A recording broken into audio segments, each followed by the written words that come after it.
بسم اللہ الرحمن الرحیم وبہ نستعین۔ یقیناً ملک کے حالات تشویشناک ہیں۔ ہر نئے دن اقلیتوں اور مسلمانوں پر ظلم کا سلسلہ بڑھایا جا رہا ہے۔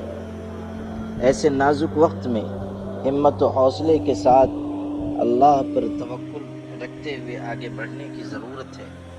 یاد رکھیے، جب زمین کے سارے دروازے بند ہو جاتے ہیں تب بھی آسمان کا دروازہ کھلا رہتا ہے۔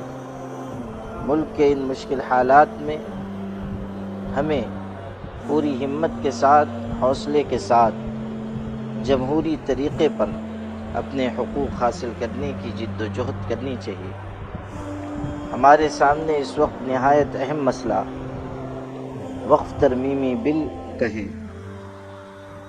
آل انڈیا مسلم پرسنل لا بورڈ کی یہ کوشش ہے کہ اس بل کو مسترد کیا جائے۔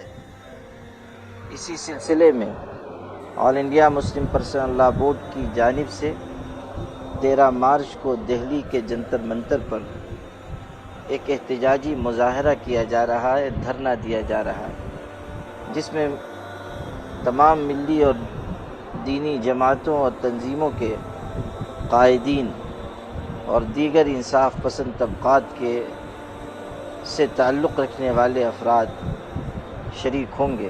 ہماری ذمہ داری ہے کہ ہم اس میں حصہ لیں، اس احتجاجی مظاہرے کو مضبوط بنائیں۔ جمہوریت میں اٹھے ہاتھوں کی قیمت ہوتی ہے، گرے ہاتھوں کی قیمت نہیں ہوتی۔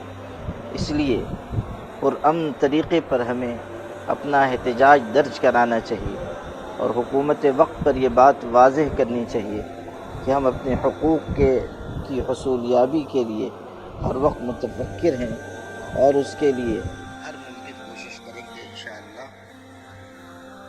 محمد عمران محفوظ رحمانی، خادم آل انڈیا مسلم پرسنل لا بورڈ۔